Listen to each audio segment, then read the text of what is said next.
Bizarre stories from subscribers. Hello Leo Augusto, my name is Mateus and I'm going to tell you about a bizarre thing that happened to me when I was 14 years old. It was a rainy night when I was coming back from my class. When I decided to stop by McDonald's to buy my Happy Meal, I was really craving my favorite snack. And get those little toys, that come with it. But when I got there, the cashier said they were all out. I insisted, trying to convince him to make a Happy Meal for me, but he seemed reluctant. Until, after I insisted so much, he finally agreed to try to make it. So, after a while, he handed it to me, and it was perfect, man. This guy shouldn't have been trying to keep me from buying my meal, dude. He must have thought I didn't have money. That's the only explanation. There's no way they were really out of everything. I've never seen a McDonald's run out of its main meal. Already at my table, I didn't notice anything wrong when I started eating it. But suddenly, after I was halfway through, I looked at the sandwich and saw something moving, man. I got scared, thinking it was just my imagination. When I looked closer, I realized there were maggots coming out of the meat. I immediately started feeling nauseous and threw up everything. My vision went dark and I don't remember what happened next. He probably used the ingredients straight from the trash, right, man? Or maybe he grabbed one that had been forgotten there, full of bacteria and parasites. The next thing I remember is waking up in the hospital. I had been in a coma for some time. My parents were already being contacted to find out what had happened, right? I started having horrible nightmares about Ronald McDonald. He was chasing me with a knife in his hand. I woke up in a panic, man, with my heart racing. I went back home after a week, and every time I'm walking down the street at night, I see that bizarre Ronald McDonald stalking me, ready to attack me. I don't know if it's a hallucination or if he's really there. Even after a decade, this still messes with my mind, man. I was never able to eat there again, and I've avoided any kind of fast food ever since. Hey Leo, call me Black Cat. I'm a woman. When my siblings and I used to come back from school, our parents were working, and since we were very young and couldn't be left alone, we would go to my great-grandmother's house, which was located on a hill in the middle of a giant field. She and my great-grandfather were very kind people. I loved them both very much. But that house they lived in was creepy. My sister and I were around 8 or 10 years old. I'm the oldest, and my brother was about 5. We used to pretend we were horses and would run around on all fours in the living room, which was huge. In one part of the living room, there was a hallway that led to my great-grandmother's room and 2 other empty rooms. And at the end, another room. Whenever we went to play, we would always come face to face with that hallway. It was very dark and we were afraid of it. Every time we had to go through it, we would go really fast, running like crazy. Or we would just stare at that terrible darkness. We always saw shadows and heard noises coming from it, but we ignored them and kept playing. This went on for a long time. Last year, my great-grandma and my great-grandpa passed away. This shook the whole family because they were very loved. Once in the car talking to my mom, I said that I saw shadows and strange things, like people where there weren't any. And I would say good morning to those things just because, right? My mom looked at me seriously and said something like this. Great-grandma always said not to talk to spirits if you don't want them to answer you. I was intrigued and wondered why. I found out that my great-grandma used to attend spiritist meetings, and that house was a place where they would appear. It gives me chills down my spine just remembering that I talked to those things. None of them answered me, they just kept watching me. I'm glad. I wish she were alive so I could ask her some things about that. Since then, I've never seen those things again. I think it was only in that house that I could see them. That's it, Leo. Thank you for reading my story. I get a lot of inspiration from your channel. And I plan to create an animation channel one day too. Hello, Leo Augusto. My name is David, and I'm going to tell you a story from here in my city that's really scary. There is a very old chain tomb here in Conselheiro Lafayette, Minas Gerais. But why was it necessary to chain a tomb? It was the year 1920, and this story revolves around a 13-year-old boy named Murilo Arcanjo Araújo. He was one of the altar boys who helped the priest at the main church of Our Lady of the Conception. Murilo was kind of a leader among them. The boy was very cheerful and loved by everyone. Father Barreto used to ask him to ring the bell that was in the church tower every day at 6 in the evening. But on the afternoon of May 29th, 1929, Murilo, he was accompanied by some friends on this mission to ring the bell. He was a small child, light, with short arms according to the reports. When he rang the bell and was going from one side to the other, a tragedy happened. And here we have two versions that tell the story. The first is that the place got very crowded with little space since there were a lot of friends there with him, and he ended up losing his balance. And the second version is that he accidentally got caught in the bell rope.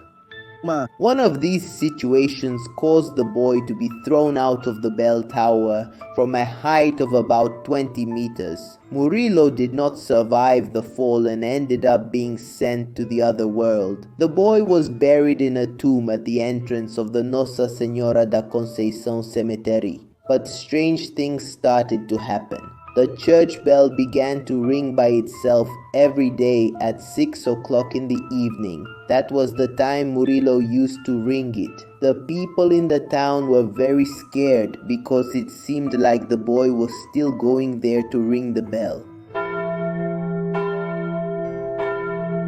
The townspeople asked the priest to say a prayer, try an exorcism, something to solve this situation, but it didn't work and the bell kept ringing every day at 6 in the evening. And it stayed that way for many years until someone, nobody knows who, had the idea to chain the boy's tomb. It's not exactly known what the purpose was, whether it was to imprison his soul or to offer a solution. Maybe the boy would pull on the chains of the tomb and wouldn't go to the church. The idea worked along with all the prayers that the priest said daily at Murilo's tomb. So after that he rested in peace. There was no more news of his soul ringing that bell. I went with my mother to see this shift, Leo Augusto, and it's real. Thank you for reading my story. Hello Leo Augusto, my name is Tiago and I came to tell my story. That happened. The year was 2018, I was 11 years old. My mother was going to take me and my friend to the mall. We were going to watch The Incredibles. Alright, when we got to the mall, it was about to rain. We didn't care because we were inside, right man safe. We went into the movie theater and we already noticed that it was starting. So after a while, I really had to go to the bathroom, man. I drank a lot of juice, dude. And to make it worse, the bathroom was a bit far from the theater. I ran out so I wouldn't waste time, right? I did my business really fast, washed my hands. And when I look in the mirror, I see a creature with black eyes and black tears too. It was smiling at me just like the troll face. Until suddenly the door opens and I see my friend. He was in a hurry too and came in. When I look at the mirror again, that creature was gone. Could it be that I was seeing things? That creature in the mirror was very real. I don't know. I need to get out of here as soon as possible. Things aren't looking good. I told my friend I was going to get out of there and head to the movies, that things were weird in that bathroom, but he told me to wait. So okay, what won't a friend do for another? After he finished, we left the mall bathroom and I realized everything was weird, man. The stores were ruined. There were plants climbing up the walls, shattered glass, and a huge hole in the ceiling. It was raining really hard and the floor was soaked. We hear a strange moan. They were people with black eyes and black drool too. What's going on here? A minute ago everything was normal. Who are these people who look more like zombies? These random people around here, all looking like they came out of a horror movie.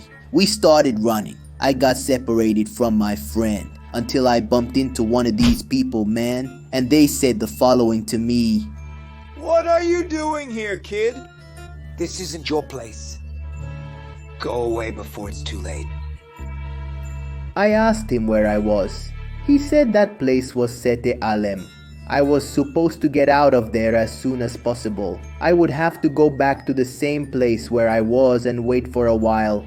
Apparently, these people don't want to devour me. Unless this is all a trap, right? The guy was missing an arm and his bone was exposed. That's not normal. All I can do is go back. I wonder if my mom is okay. She stayed there watching the movie. She must be really worried about me. I thanked him and went to look for my friend. I find him and ask him to go back to the bathroom. We stayed there for about 5 minutes and I had my back turned, thinking about what Sete Alem was. Until when I looked at my friend, he was different, man, just like those people. He acted the same way, starting to smile like that person in the mirror I had seen, until he came toward me, making strange noises. He put his hand on my head and everything went black. I wake up all scared. I was in the bathroom lying on the floor. I don't know how long I was out there. I left the mall, everything was normal. People were walking around, the stores were open, everything was fine. I went back to the movie theater, and when I was there I saw that the movie was already ending, man. I felt sad and disappointed with myself. When the movie ended, I asked my friend what happened. He said he stayed there until the end, man, and that he didn't go to the bathroom. He thought I had diarrhea because I took so long, right, that I was in the bathroom. I kept wondering who that creature was. I went to research what Sete Alem was. If it was a parallel universe or another dimension that all of us could reach. After all that, Leo, I kept wondering, did that friend of mine from the other universe want to finish me off? Or help me? I don't know how I got there. But one thing I'm sure of, I don't want to go back. Not at all. This video is sponsored by the Leo Augusto store. Take a look there. They've got lots of comics for you. Hello Leo Augusto. My name is Nicolas and I'm 10 years old. It was a quiet afternoon and I was at home with my mom since I didn't go to school that day because there was pest control there. My mom went to make us an afternoon snack. She said she was going to make bolinho de chuva because I love it. But she realized we were out of flour and needed to go to the store to get some. While she went to buy it, I went to take a shower to cool off because it was really hot. I went to wash my hair and put on some shampoo. When I opened my eyes, I had the impression that someone was watching me.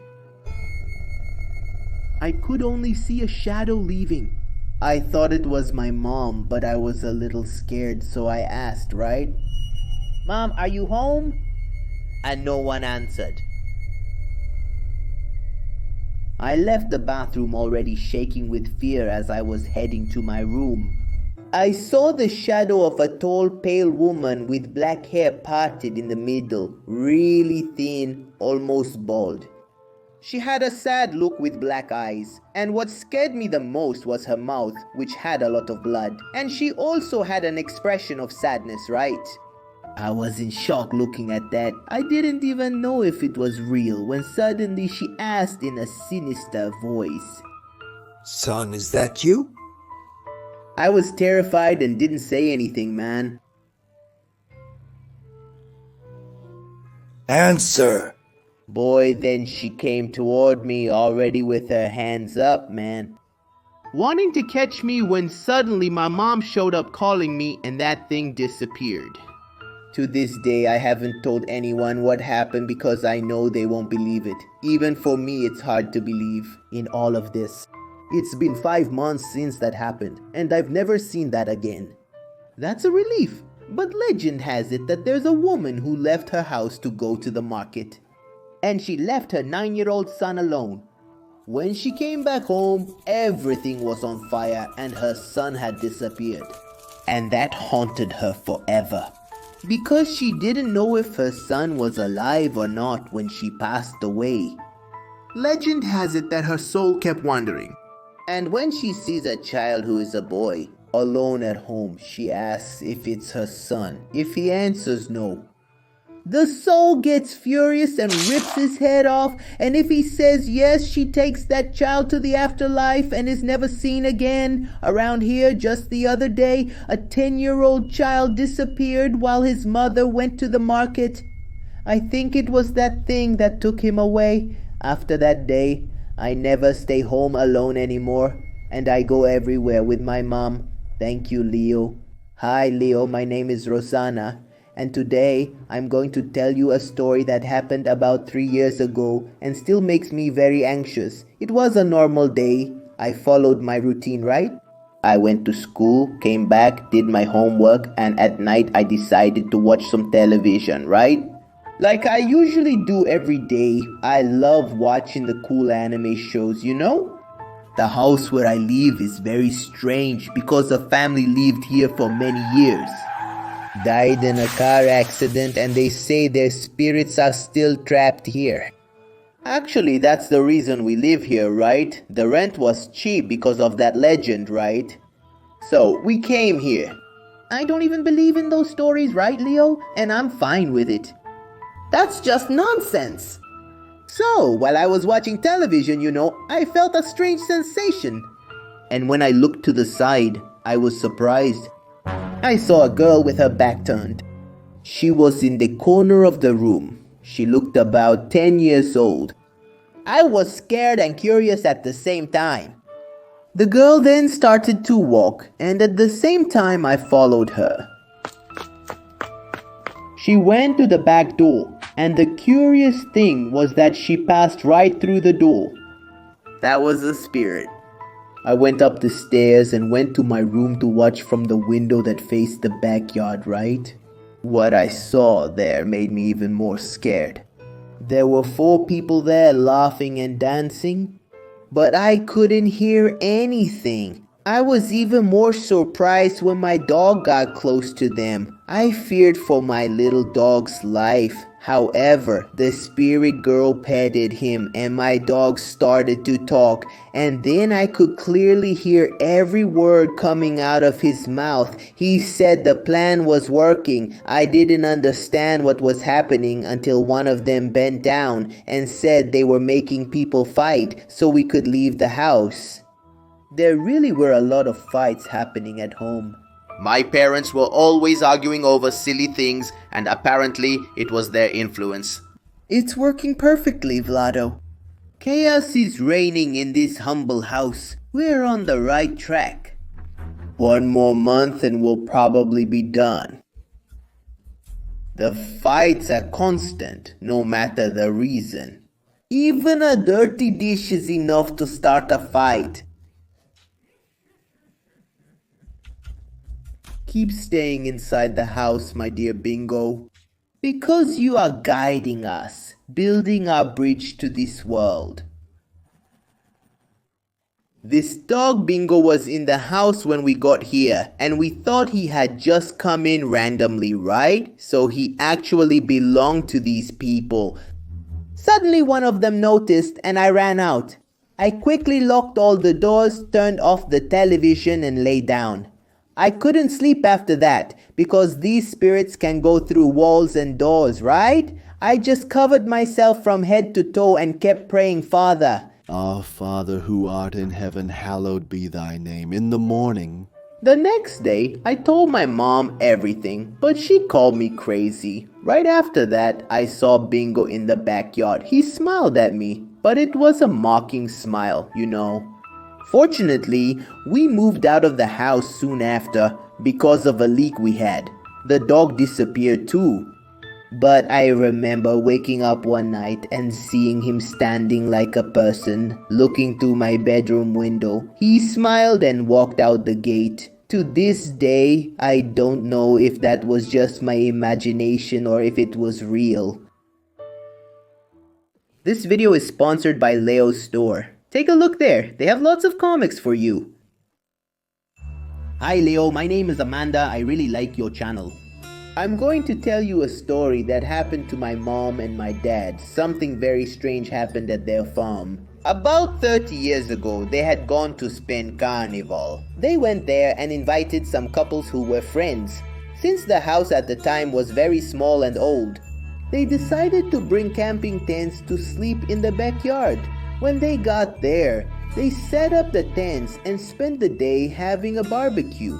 And in the afternoon, since there was no electricity as soon as the sun went down, everyone started getting ready to lie down, right? So with everyone already inside their tents, some people were still awake, talking to each other and so on. And then they went to sleep. It was around 10 o'clock when my father said he started hearing footsteps walking on the leaves. Out there, he thought it could be one of his friends going out to relieve himself. There's no bathroom there. He had to go out in the woods, right? So it was fine. He tried to go back to sleep, but that sound kept going, as if it was circling the tents. That sound of leaves being crushed under someone's foot went on for about 5 minutes. So, he soon thought it could be one of them trying to scare them, trying to play a prank. He and my mom decided that when they heard this sound passing near their tent, they would open it quickly, right? And they would shine the flashlight up to light everything up. That way, they would scare whoever was doing it, right? So, at the right moment, they did it, but there was a catch, Leo. There was no one out there. Everyone was inside their tents with the doors closed. My parents took a look and there was absolutely no sign of any person or animal. They asked everyone about it, if anyone was doing it, right? And it wasn't any of them. Fear hung over everyone, man. They thought it was someone playing a prank, but it wasn't. They started to think it could be a wild animal around there and decided to go inside the tiny old house just to be safe. After all, it was a big farm with native forest, right? What if it was a jaguar or some animal like that, right? The next morning, really early, my father woke up and went over to the tents to take a look. That's when he saw there were traces of human footprints around them, man. They formed a circle. Someone really went by there and kept circling around, man. One of the friends got so scared he left there really fast, man. We never really knew what that was exactly, but my mother believes it was the spirit of an old lady who owned that farm. She died there many years ago, and she probably still lives there and looks after the place. That was the story that happened to my parents. Thank you for choosing my story, Leo. I hope you guys enjoyed this bizarre story from the subscribers. And if you want to send in a story to appear in this segment, just send it to this email right here, inscratosleo@gmail.com, alright? I'm going to wrap it up here, alright? Bye.